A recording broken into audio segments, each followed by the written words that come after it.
Cuando vemos la experiencia del Mar Rojo, no fue simplemente una victoria, sino una poderosa ilustración de la redención de Dios hacia su pueblo.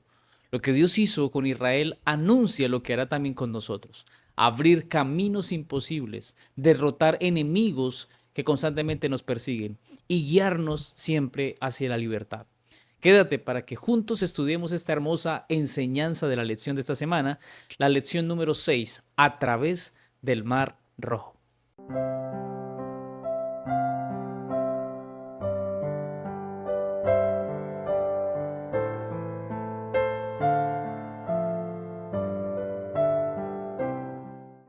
Te invito para que juntos oremos y pidamos la bendición de Dios. Querido Padre, te damos muchas gracias por la oportunidad maravillosa que nos concedes para que una vez más podamos, Señor, estudiar este mensaje tan precioso. Ahora, Señor, al iniciar, suplicamos tu presencia. Ayúdanos a través del Espíritu Santo a discernir, a comprender y a practicar cada lección que quieres dejarnos en nuestra vida. Te lo pedimos en el nombre de Jesús. Amén. Bueno, mis amados hermanos, siempre iniciamos con nuestro texto para recordar que está en el libro de Éxodo, capítulo 14, versículo 13 y 14, y dice así. Pero Moisés dijo al pueblo, no teman, manténganse tranquilos y verán la salvación que el Señor les dará hoy, porque esos egipcios que hoy ven, nunca más los verán.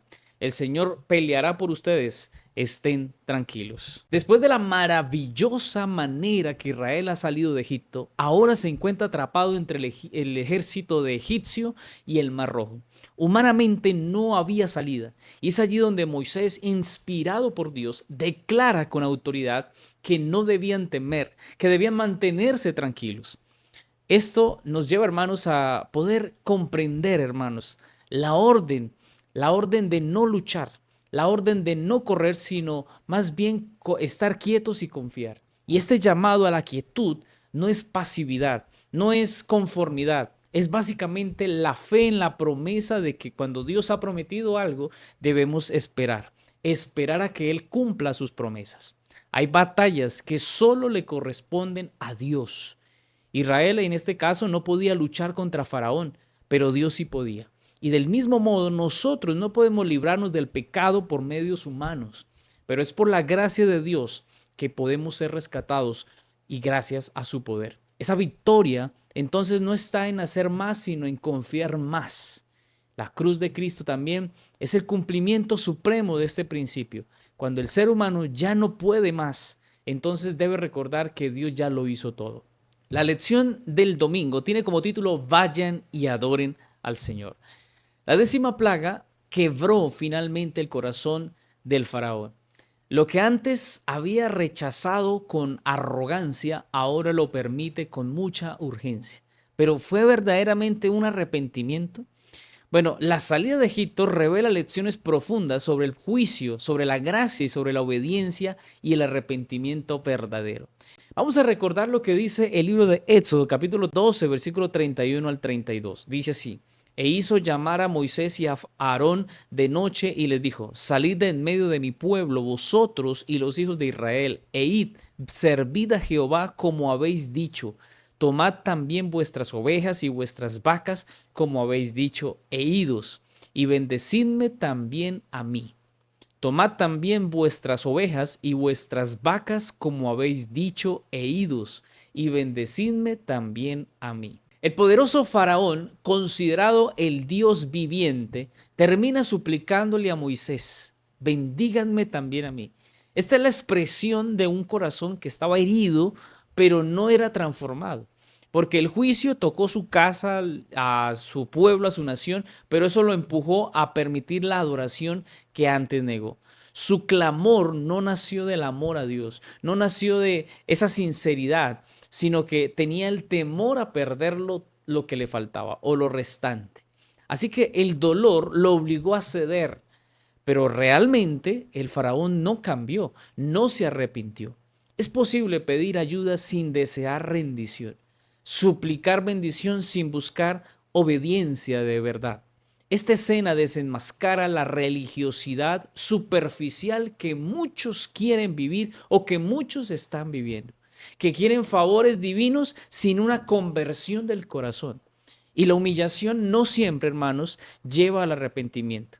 Y la derrota no garantiza que las personas sean transformadas. En este punto, debemos entonces preguntarnos, ¿qué diferencia hay entre la reacción y la redención?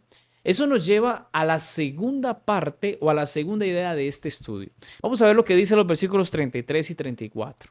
Y los egipcios apremiaban al pueblo, dándose prisa a echarlos de la tierra, porque decían, todos somos muertos. Y llevó el pueblo su masa antes que se leudase, sus masas envueltas en sus sábanas sobre sus hombros. Recordemos que tras la muerte de los primogénitos, el clamor general fue váyanse. El pueblo egipcio ya tenía miedo de morir y por eso ellos pidieron que se fuera. Por eso Israel salió con prisa llevando masas sin leudar. Y ese era un símbolo de una partida inmediata. Dios había advertido que debían estar listos. Por eso en la Pascua Dios pedía que en esa celebración se recordara esa prontitud y esa preparación para salir en el momento más inesperado. La redención, hermanos, no es algo que se posterga, se responde con simplemente decisión. Y el dolor a veces puede empujarnos a cambiar de camino, pero solo la fe nos sostiene en el nuevo rumbo que emprendemos. Por eso los israelitas obedecieron aún sin saber lo que vendría después. La pregunta es, ¿estamos listos para salir cuando Dios dice ahora o cuando Dios nos dice que salgamos ya? ¿O seguimos simplemente esperando condiciones, ideales o propósitos? Tenemos que estar prestos a salir cuando Dios da esa orden. ¿Sabes qué? Me llama la atención que la experiencia del faraón, del pueblo egipcio y también del pueblo de Israel es llamativo porque ellos llegaron a cansarse de tener al pueblo de Israel ahí en medio de ellos. Ellos consideraban una maldición tener al pueblo de Dios cuando realmente eran una bendición para ellos. Pero me llama la atención también es cómo el faraón, a pesar de su corazón duro, nunca se arrepintió, nunca sintió ese deseo de ser transformado y cambiado. Pero mira lo que sigue diciendo el versículo 35 y 36. E hicieron los hijos de Israel conforme al mandamiento de Moisés, pidiendo de los egipcios alhajas de plata y de oro y vestidos. Y Jehová dio gracia al pueblo delante de los egipcios y les dieron cuanto pedían. Así despojaron a los egipcios. Dios no solo ordenó salir, sino que también les dio provisión y mandó a los israelitas que pidieran objetos valiosos a los egipcios. Y sorprendentemente, estos accedieron sin resistencia. ¿Por qué? Bueno, porque Dios les dio gracia delante de ellos. Y esta provisión no fue una venganza, era una restauración por todo lo que ellos habían vivido. Era ese salario justo por los siglos de esclavitud. Pero mira, la salvación no nos deja en la intemperie, nos viste, nos arma, nos bendice. Y Dios que abre el mar también da el pan necesario. Por su parte, es interesante que podamos concluir esta lección, que podamos decir que aunque el faraón parecía ceder, realmente su corazón no cambió. Permitió la salida del pueblo solo por las consecuencias, pero su pedido de bendición fue superficial. Él no renunció al pecado, no renunció a ese compromiso de él, de su orgullo, sino que esto más bien ilustra la diferencia que existe entre el remordimiento y el arrepentimiento. El remordimiento llora por las consecuencias, pero el arrepentimiento se duele por haber ofendido a Dios. Y traído a nuestra experiencia, puede ser que muchos hoy quieran salir del dolor, pero sin salir del pecado. Quieren vivir su vida de la misma manera sin atender a Dios. Y déjame decirte que Dios no bendice donde no hay arrepentimiento. Solo cuando hay un corazón quebrantado y una voluntad entregada, comienza el verdadero cambio. La salvación no es solo salir de Egipto, sino que conlleva entrar una vida nueva con Dios en el desierto. Eso que te quede claro. La lección del lunes, la consagración del primogénito. Es interesante que en esta lección veremos que Dios no solo liberó a Israel del juicio, sino que también estableció un principio. Los primogénitos le pertenecen a Dios. Y esta orden no era una carga de ritos, sino era una proclamación, una orden de pertenencia. Así que hermanos, aquí a través de este acto se expresa una consagración especial del primogénito a Dios. Veamos lo que dice Éxodo capítulo 13, versículo 1 y 2. Jehová habló a Moisés diciendo, conságrame todo primogénito, cualquiera que abre matriz entre los hijos de Israel, así de los hombres como de los animales, mío es. Cuando se da la muerte de los primogénitos egipcios, Dios aquí marcó el punto final del juicio divino. En contraste, los primogénitos israelitas fueron salvados gracias a la sangre que se había esparcido. Por eso Dios les ordena consagrar todo primogénito a Dios. Y esta frase es contundente porque revela que la vida le pertenece al Señor. Al entregar el primer fruto de la vida, el pueblo reconocía que todo lo demás también era de Dios. Y esta consagración, aunque no era simplemente simbólica, también era un acto real de obediencia en memoria a esa dependencia a Dios. Cada primogénito consagrado era una declaración pública de que ellos no eran dueños de sus hijos, sino que le pertenecían a Dios. La fe, hermanos, sin acción simplemente no honra a Dios. Por eso siempre debemos tener fe, pero entregarnos a la obediencia. Y la entrega del primogénito era ese testimonio visible de la fe que tenían en Dios. Pero esa entrega no era solo un acto de ritos, no era algo que tocaba hacer porque sí.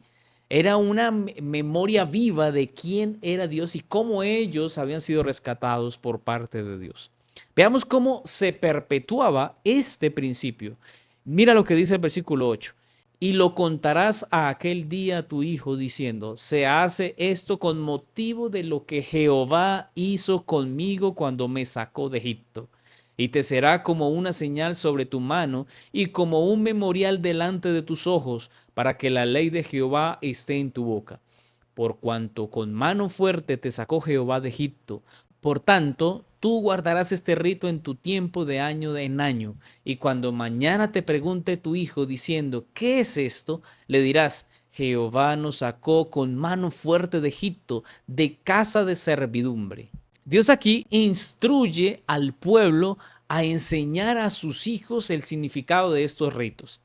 Y ellos dicen, cuando los niños pregunten, ellos tendrían que responder. Y la experiencia de redención no debía quedarse en una generación, debía ser contada uno a uno, repetida y debía ser vivida.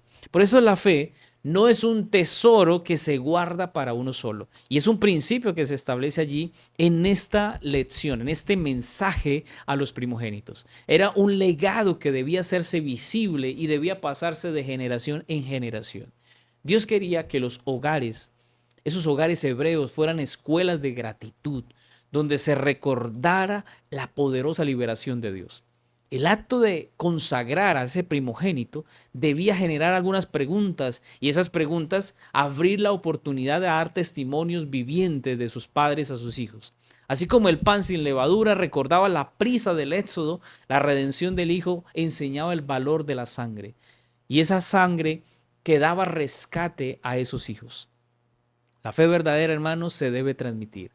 En los principios cristianos se deben transmitir. No nos podemos guardar una generación las enseñanzas del Señor. Siempre debemos compartirlas, debemos transmitirlas, debemos llevarlas a nuestros hijos, bisnietos, nietos y a todas las generaciones que vengan delante nuestro. Así que hermanos, no solo con palabras, también debemos llevar esto con un ejemplo de vida. Y esa redención debía allí en este caso de los israelitas recordarse a diario, no como un rito vacío, sino como un compromiso visible de lo que Dios había hecho. Ahora, vamos a ver en la última parte de este estudio lo que dice el versículo 9 y el versículo 16. Y te será como una señal sobre tu mano y como un memorial delante de tus ojos para que la ley de Jehová esté en tu boca, por cuanto con mano fuerte te sacó Jehová de Egipto. Te será pues como una señal sobre tu mano y por un memorial delante de tus ojos, por cuanto Jehová nos sacó de Egipto con mano fuerte. Dios ordenó que esta experiencia de liberación y de consagración se grabara como una señal sobre la mano y un memorial entre sus ojos. Esto simbolizaba dos aspectos esenciales. La primera, esa acción, que era la mano, y la mente, que eran los ojos. Esa fe no puede ser teórica, debía vivirse con todo el ser. Cada obra debe reflejar, hermanos, que hemos sido redimidos y cada pensamiento debe estar gobernado por la ley del Señor. Por eso el hecho de que estuviera en la mano, el que estuviera en los ojos, en la mente de los hijos, pues eso iba a permitir esa señal. Esta señal pareciera mística, pero realmente era algo muy práctico, porque lo que Dios quería era decirles que esas manos debían estar consagradas y los pensamientos de ellos debían estar transformados. ¿Sabes? Los cristianos debemos de vivir o experimentar una vida espiritual de día a día, de todos los días. El verdadero creyente no separa lo espiritual de lo cotidiano. Dios no solo quiere actos de culto, Dios quiere que nosotros vivamos vidas consagradas, vidas transformadas. No solamente basta con estar convencido de la verdad, necesitamos estar convertidos a esa verdad. Y nosotros a veces creemos que la vida cristiana debemos llevarla de una manera muy superficial. Y no es así. Así como Israel debía vivir con esa memoria activa, nosotros también debemos mostrar ese ejemplo y con nuestras acciones que fuimos nosotros comprados por precio, por esa sangre maravillosa de Cristo Jesús. La lección del martes, el cruce del Mar Rojo. Hoy estudiaremos, o en esta lección estudiaremos cómo Dios guió a Israel en su salida de Egipto, qué desafíos enfrentaron ante ese Mar Rojo y cómo ellos reaccionaron. Descubriremos que incluso en medio del temor, Dios sigue abriendo caminos donde no los hay. Si confiamos, Dios estará con nosotros. Veamos lo que dice Éxodo capítulo 13, versículos 17 en adelante. Y luego que Faraón dejó ir al pueblo, Dios no los llevó por el camino de la tierra de los filisteos, que estaba cerca, porque dijo Dios, para que no se arrepienta el pueblo cuando vea la guerra y se vuelva a Egipto. Mas hizo Dios que el pueblo rodease por el camino del desierto del Mar Rojo, y subieron los hijos de Israel de Egipto armados. Aunque había una ruta directa hacia Canaán, Dios no la usó. El camino de los filisteos era el más corto, pero no el más seguro. Por eso Dios conocía la fragilidad emocional del pueblo y ellos sabían que si veían guerra, huirían. Entonces Dios los guió por el desierto a un camino un poco más largo, pero que realmente era necesario. Este principio también es vital porque siempre la voluntad de Dios no busca eficiencia, sino busca la transformación. A veces Dios nos lleva por caminos más largos, desiertos y dificultades, pero es el mejor camino, porque sabe que si nos conducimos por otros caminos es posible, por como Él sabe que somos o como actuamos o nuestra fe. Él sabe que fácilmente vamos a ceder, vamos a arrepentirnos, vamos a dejar de caminar con Dios y decimos, mejor prefiero volver a Egipto, mejor prefiero volver a la esclavitud. Por eso el Señor prepara nuestros corazones mientras nos conduce por el desierto. A veces oramos por atajos, pero el Señor nos lleva por sendas que purifican, nos ayudan, nos instruyen. Y además ellos salieron armados, como un ejército. Aunque recién dejaban la esclavitud, Dios ya los trataba como su pueblo organizado y fuerte. Este inicio estratégico de la marcha, que era algo sagrado, incluiría un acto profético memorable. Veamos qué llevó Moisés consigo. Veamos lo que dice allí el texto. Tomó también consigo Moisés los huesos de José, el cual había juramentado a los hijos de Israel, diciendo, Dios ciertamente os visitará y haréis subir mis huesos de aquí con vosotros. Génesis 50, 24 a 25. Y José dijo a sus hermanos, yo voy a morir, mas Dios ciertamente os visitará y os hará subir de esta tierra a la tierra que juró a Abraham, a Isaac y a Jacob. E hizo jurar José a los hijos de Israel, diciendo, Dios ciertamente os visitará y haréis llevar de aquí mis huesos. José siglos antes había pedido que sus restos no quedaran en Egipto. Y aunque fue príncipe, allí su fe estaba en la promesa de Dios, no en los privilegios de Egipto. Este acto simboliza una fe, esa fe de José que mira más allá de la muerte. Los huesos de José eran una predicación silenciosa de esperanza para el pueblo. Y mientras todo Israel marchaba hacia lo desconocido, una caja con huesos le recordaba que Dios cumplirá. Fue también una lección de fidelidad para futuras generaciones, porque los huesos de José fueron finalmente sepultados en Siquén. Es lo que dice el libro de Josué, capítulo 24. Y allí fue en esa tierra prometida y cumplida esta palabra después de 400 años. Y mientras recordaban esa promesa cumplida, Dios mismo los guiaba visiblemente.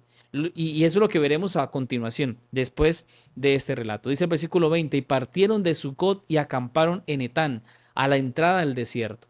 Y Jehová iba delante de ellos de día en una columna de nube para guiarlos por el camino, y de noche en una columna de fuego para alumbrarles, a fin de que anduviesen de día y de noche.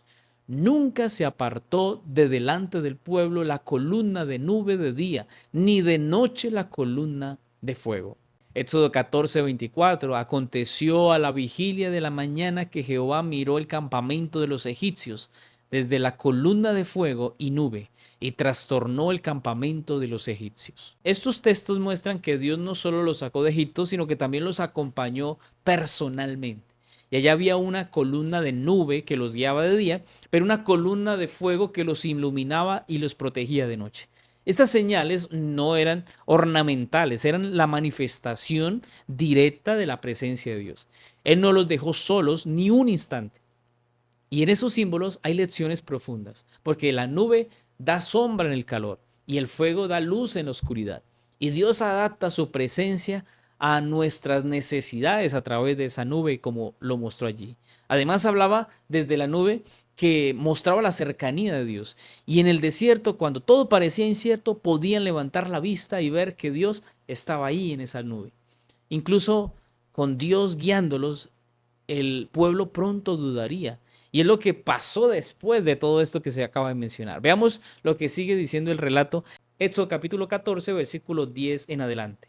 Y cuando Faraón se hubo acercado, los hijos de Israel alzaron sus ojos, y he aquí que los egipcios venían tras ellos, por lo que los hijos de Israel temieron en gran manera y clamaron a Jehová. Y dijeron a Moisés: ¿no había sepulcros en Egipto que nos has sacado para que muramos en el desierto? ¿Por qué has hecho así con nosotros, que nos has sacado de Egipto? ¿No es esto lo que te hablamos en Egipto, diciendo, déjanos servir a los egipcios? Porque mejor nos fuera servir a los egipcios que morir nosotros en el desierto. Dios ordenó, hermanos, acampar frente al mar, y ellos sabían que el faraón iba a venir. Ese corazón del faraón que se había endurecido volvió a salir ahora con su ejército para hacerle daño al pueblo. Y cuando los israelitas vieron a los egipcios que se estaban acercando, entraron en pánico, en miedo, y habían visto todos los milagros, habían visto la mano de Dios, pero el miedo nubló su memoria. Sus palabras reflejan allí algo triste, porque el versículo 11 dice, hacen una pregunta: ¿nos trajiste aquí para morir? Este patrón se repetirá muchas veces en el desierto. Así que también como nosotros olvidamos las intervenciones pasadas de Dios cuando enfrentamos nuevos desafíos. Pero Dios, hermanos, no cambia. La presencia de Dios no se ha ido.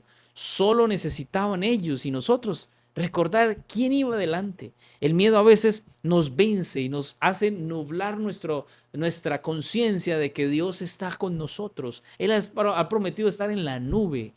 El miedo se vence solamente con una fe que está basada en una memoria espiritual, en una memoria de recordar las promesas de Dios.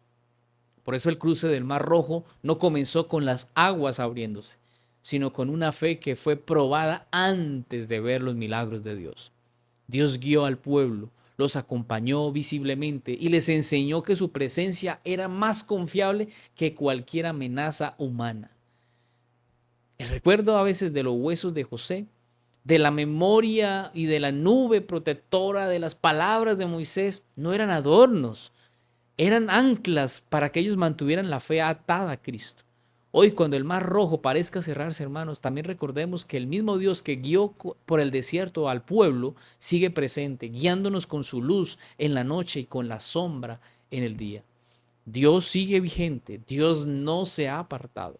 Y así como el pueblo dijo en algún momento, y Moisés lo dijo, si tú no vas con nosotros, no iremos. Tengamos la plena seguridad de que cada vez que imploremos, pidamos la bendición y la dirección de Dios, el Señor estará con nosotros. La lección del miércoles, avanzando por fe. La lección para este día nos muestra que el Señor pelea nuestras batallas incluso cuando no entendemos el camino.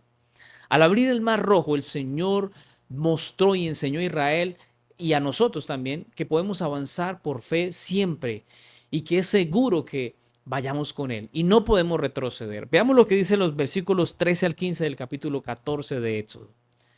Y Moisés dijo al pueblo: no temáis, estad firmes y ved la salvación que Jehová hará hoy con vosotros, porque los egipcios que hoy habéis visto, nunca más para siempre los veréis. Jehová peleará por vosotros y vosotros estaréis tranquilos. Entonces Jehová dijo a Moisés: ¿por qué clamas a mí?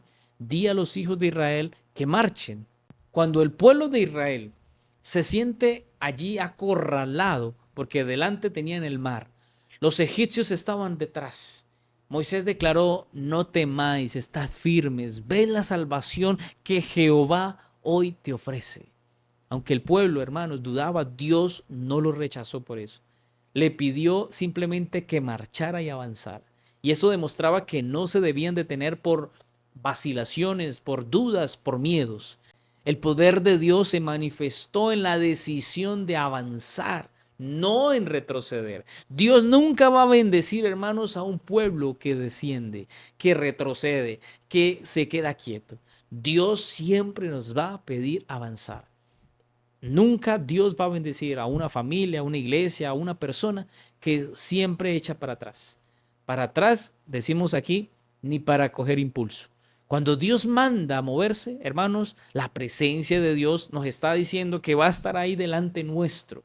Con esto en mente, hermanos, descubriremos y ahora con la presencia de Dios que Él se manifiesta de formas extraordinarias mientras nosotros aguardamos la intervención de Dios.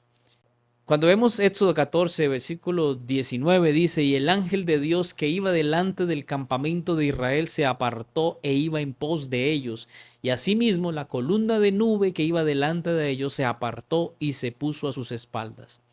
E iba entre el campamento de los egipcios y el campamento de Israel. Y era nube y tinieblas para aquellos. Y alumbraba Israel de noche, y en toda aquella noche nunca se acercaron los unos a los otros. Dios se movía, y dice allí que el ángel del Señor y la columna de nubes se colocaron detrás del campamento, separándolos del enemigo. Para los egipcios era oscuridad, pero para Israel era luz. Y así actúa Dios, porque protege en silencio, ilumina el camino de los hijos de Dios y bloquea al enemigo. ¿Por qué temer si Dios está con su pueblo? ¿Por qué temer si el Señor ilumina nuestro camino? No necesitamos verlo todo, solo debemos confiar. Y esta presencia que antes guiaba, ahora los está protegiendo. Parecía que solamente era luz para la noche y sombra para el día, pero realmente allí también estaba involucrada la protección de Dios, porque Dios nunca está ausente, simplemente cambia de lugar según lo que necesitemos. Dios siempre se va a mover para protegernos, porque el ángel de Jehová acampa alrededor de los suyos para defendernos. Él pelea por el pueblo, Él pelea por ti, Él pelea por tu familia, Él pelea por tu iglesia. El Señor está para pelear, para defendernos, incluso cuando ellos solo debían quedarse tranquilos, debían simplemente mirar y esperar en Dios. Ahora que hemos visto cómo Dios protege, es tiempo de que también veamos lo que Él hace cuando su pueblo decide avanzar con valentía, porque tenían miedo, pero avanzaron. Y mira lo que sucede en el versículo 21. Y extendió Moisés su mano sobre el mar, e hizo Jehová que el mar se retirase por recio viento oriental toda aquella noche.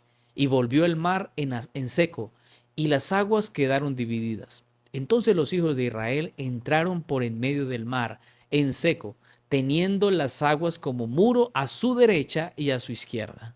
Dios le dice a Moisés: ¿por qué clamas? No es tiempo de orar, es tiempo de marchar. Y qué importante esto, qué ilustrativo es esto, porque no era momento de quedarse quieto, era momento de avanzar, de actuar, de marchar. Y Moisés obedeció, extendió su mano y el mar se dividió. La fe, hermanos, se expresó en ese movimiento, Israel cruzó entre muros de agua sobre tierra seca. Qué poderoso esto, porque Dios ya había dispuesto el milagro, solo ellos necesitaban avanzar. La fe sin acción está incompleta. Cuando decidimos obedecer, aunque el terreno parezca mojado, aunque parezca imposible, Dios se glorifica, Dios interviene, Dios obra milagros. Los pasos de obediencia que hicieron los israelitas y que tú y yo podamos hacer, esos pasos de obediencia, de fe, nos llevan a que podamos ver caminos nuevos, donde antes había solamente un océano, donde había un mar rojo, donde había un mar imposible de pasar. Pero mira lo que sigue sucediendo en el versículo 23. Y siguiéndolos los egipcios entraron tras ellos hasta la mitad del mar. Toda la caballería de Faraón, sus carros y su gente de a caballo. Aconteció a la vigilia de la mañana que Jehová miró el campamento de los egipcios desde la columna de fuego y nube y trastornó el campamento de los egipcios y quitó las ruedas de sus carros y los trastornó gravemente. Entonces los egipcios dijeron: huyamos de delante de Israel, porque Jehová peleará por ellos contra los egipcios. Y Jehová dijo a Moisés: extiende tu mano sobre el mar, para que las aguas vuelvan sobre los egipcios, sobre sus carros y sobre su caballería. Entonces Moisés extendió su mano sobre el mar, y cuando amanecía, el mar se volvió en toda su fuerza, y los egipcios al huir se encontraban con el mar. Y Jehová derribó a los egipcios en medio del mar. Y volvieron las aguas, y cubrieron los carros y la caballería, y todo el ejército de Faraón que había entrado tras ellos en el mar, no quedó en ellos ni uno. Mira, los egipcios intentaron seguir al pueblo de Dios, pero Dios intervino. Dios les quitó las ruedas de los carros, los sumergió bajo las aguas. Israel cruzó, hermanos, ileso. No le pasó nada. Ni una gota de agua los mojó. Y eso muestra que mientras el enemigo fue destruido, el pueblo fue salvado. Esto fue un acto de bendición, de liberación, de milagro.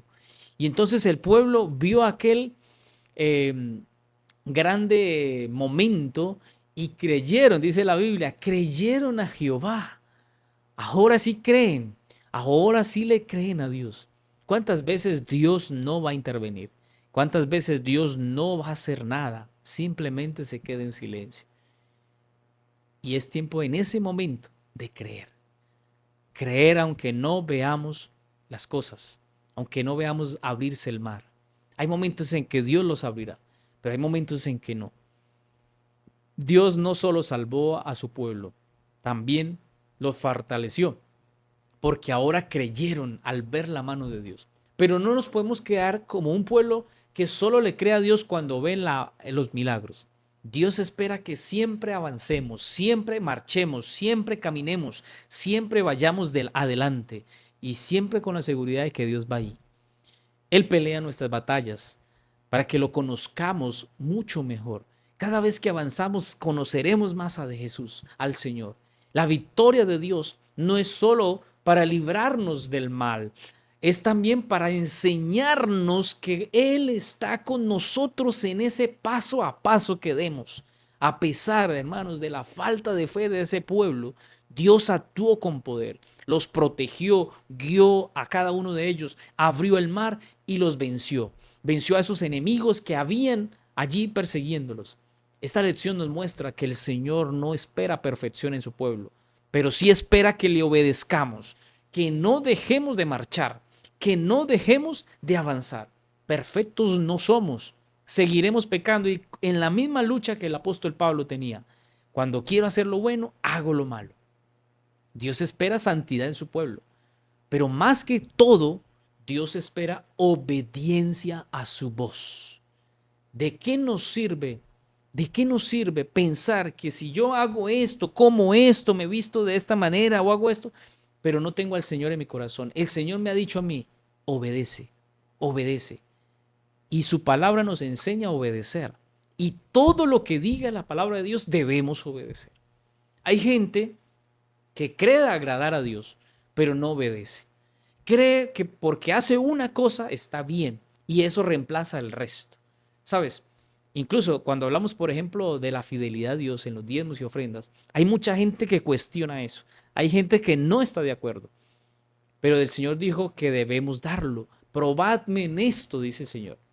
Es una prueba de fidelidad. Debemos avanzar en eso si queremos ver la mano de Dios. Porque el Señor está diciendo, usted tiene al frente un mar de dudas si debe o no dar el diezmo. Pero después de que usted avance, de que dé su paso de fe, va a ver cómo ese mar se abre y va a ver las bendiciones después de que avance. Eso en un caso, pero hay muchas otras cosas. El sábado, el Señor dice, guarde el sábado. Si usted ve un mar de imposibilidades, un mar de dificultades, pero el Señor dice, avance, porque después de que avances vas a ver cómo el mar se abre, cómo esa cosa tan difícil que crees que el sábado se te hace difícil de guardar, vas a ver la mano de Dios. El Señor pelea por nosotros cuando decidimos confiar. El Señor no va a pelear por los hijos de Dios cuando no avanzamos, cuando no creemos, cuando no confiamos. Nunca, créeme, nunca va a avanzar. Nunca vas a ver la mano de Dios si no avanzas. Hoy también Dios nos dice, marcha, aunque no sepas cómo terminará el camino. Dios va adelante y va detrás. Y va proveyendo, cuidando y abriendo lo imposible. Nuestra tarea simplemente es creer y avanzar. Él se encargará de lo demás, tal como lo hizo con el pueblo de Israel. La lección del jueves, el cántico de Moisés y de María. En este día de la lección veremos acerca del cántico de Moisés y de María, que es un himno de victoria y de gratitud tras la liberación del Mar Rojo. Analizaremos su contenido y su mensaje teológico y su aplicación espiritual, tanto para Israel como también para cada uno de los redimidos que irán al reino de los cielos. Veamos lo que dice Éxodo capítulo 15, versículo 1 al 3. Entonces cantó Moisés y los hijos de Israel este cántico a Jehová y dijeron, cantaré yo a Jehová porque se ha magnificado grandemente, ha echado en el mar al caballo y al jinete. Jehová es mi fortaleza y mi cántico, y ha sido mi salvación. Este es mi Dios y lo alabaré, Dios de mi Padre y lo enalteceré. Jehová es varón de guerra, Jehová es su nombre. El cántico de Moisés inicia con una declaración profunda. Jehová es nuestra fortaleza y cántico y ha sido nuestra salvación. Moisés habla como no solamente como un líder, sino también como alguien que estaba agradecido, alguien que le creía a Dios. Y ese versículo enseña que Dios no es solo un salvador colectivo, sino es nuestro refugio personal en momentos de crisis, es nuestra fortaleza. Esa relación íntima con Dios genera alabanza. Y lo llamativo es que Moisés, había sido criado entre poderosos guerreros egipcios, reconoce a Dios como su único defensor. Esto anticipa al tono de Apocalipsis 15, donde los redimidos cantan por su liberación eterna. Ahora pasemos a la segunda idea, donde veremos que Dios no solo salva, sino que también es incomparable en santidad y poder. El versículo 11 dice, ¿quién como tú, oh Jehová, entre los dioses? ¿Quién como tú, magnífico en santidad, terrible en maravillosas hazañas, hacedor de prodigios? Extendiste tu diestra, la tierra los tragó. En medio del cántico se lanza una pregunta retórica. ¿Quién como tú, oh Jehová, entre los dioses? Este es un eco directo de los enfrentamientos previos contra los dioses de Egipto. El pueblo exalta que su Dios no solo venció físicamente, sino que también demostró una santidad y poder único. La adoración, hermanos, surge del reconocimiento del carácter de Dios, que es santo, que es justo y es hacedor de maravillas, es el obrador de milagros. Vamos ahora a leer lo que dice el versículo siguiente, que dice así.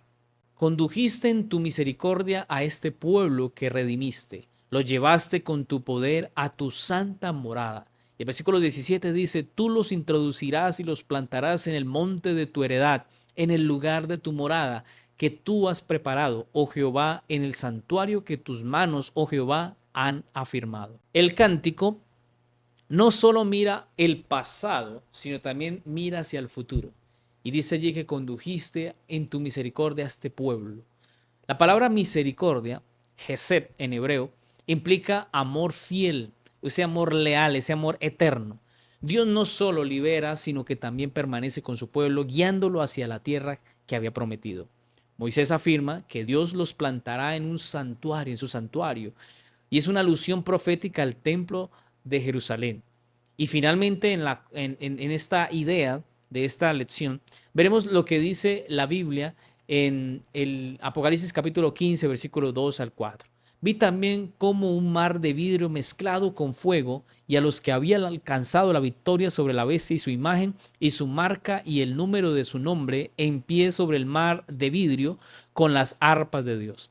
Y cantan el cántico de Moisés, siervo de Dios, y el cántico del Cordero, diciendo: Grandes y maravillosas son tus obras, Señor Dios Todopoderoso. Justos y verdaderos son tus caminos, Rey de los santos. ¿Quién no te temerá, oh Jehová, y glorificará tu nombre?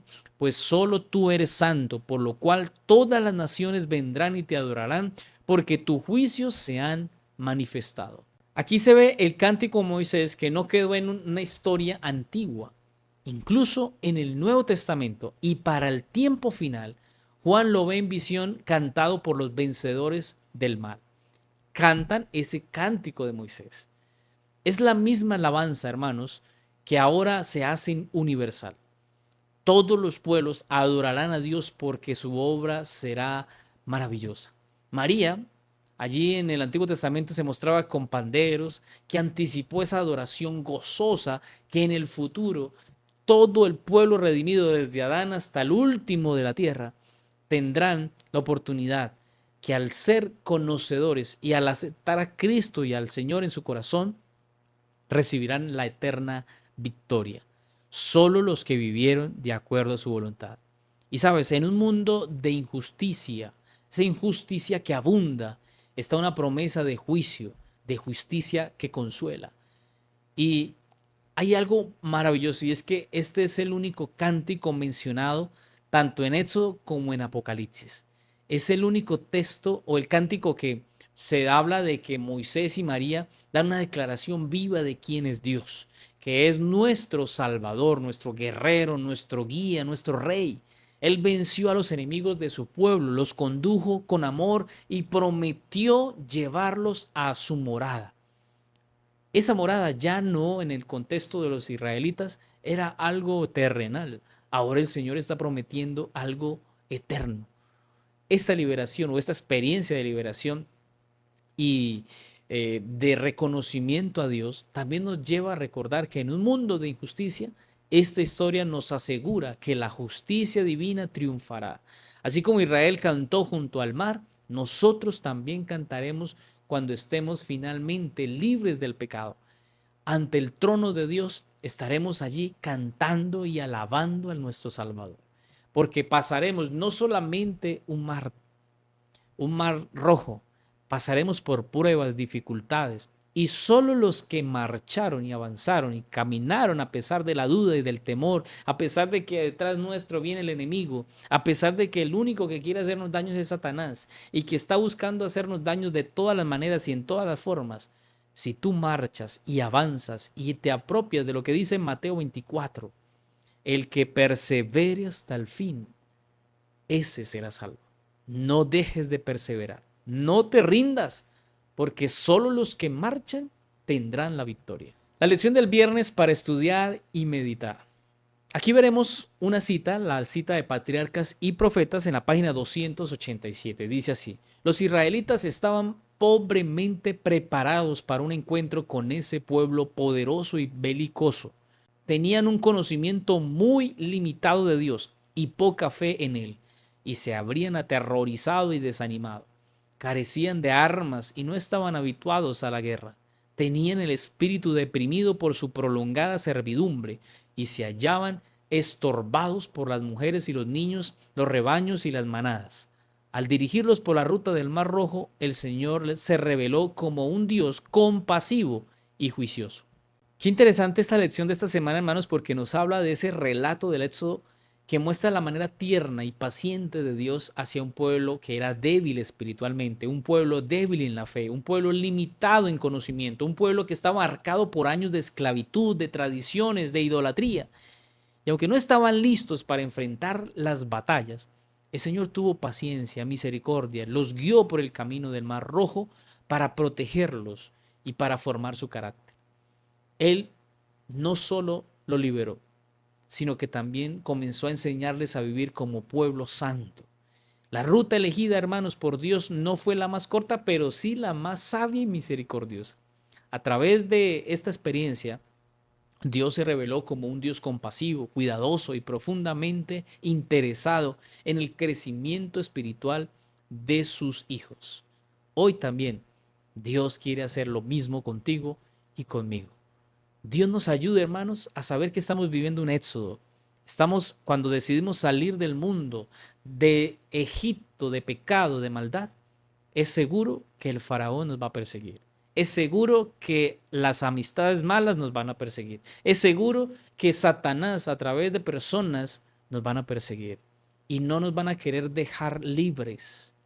Ahora tienes que tener presente que ahora al caminar con Dios, te esperan cosas grandes, difíciles, desafíos, un mar rojo para pasar.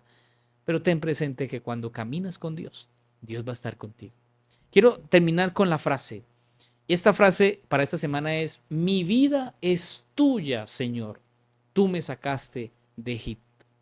Voy a repetirla para que la escribas ahí en los comentarios y que esta sea una declaración a Dios. Mi vida es tuya, Señor. Tú me sacaste de Egipto. Que Dios nos ayude a ser liberados del pecado, de la maldad, de la tentación. Siempre seamos rescatados por el Señor, pero siempre tengamos en cuenta que no podemos detenernos. Sigamos avanzando porque el Señor está con nosotros. Vamos a orar para finalizar esta preciosa lección. Querido Padre, gracias. Gracias porque hoy nos recuerdas una vez más lo maravilloso que eres con nosotros. Gracias, Señor, por tu palabra. Gracias por estas lecciones, por estos mensajes que nos recuerdan que no estamos solos, que tu presencia está con nosotros, que el ángel de Jehová acampa alrededor nuestro. Hoy, Señor, si hay debilidad, si hay duda, quítala. Si hay un impedimento, Señor, quítalo. Pero ayúdanos, Señor, a convencernos que no podemos detenernos, que no podemos regresar, que no podemos, Señor, dejar de avanzar. Hoy danos tu poder. Convéncenos, Señor, y danos fe y fortaleza para seguir avanzando en medio del mar que se atraviesa, en medio de las dificultades. Hoy, Señor, llévanos y ayúdanos, Señor, a conducirnos a caminos seguros porque tú estás con nosotros. Guárdanos, Señor, en tu amor. Lo pedimos en Jesús. Amén. Amado hermano, que Dios le bendiga. Gracias por compartir, darle me gusta y recuerde, como siempre te digo, con Jesús todo es mejor. Que Dios te guarde. Nos vemos con la ayuda de Dios en la próxima lección.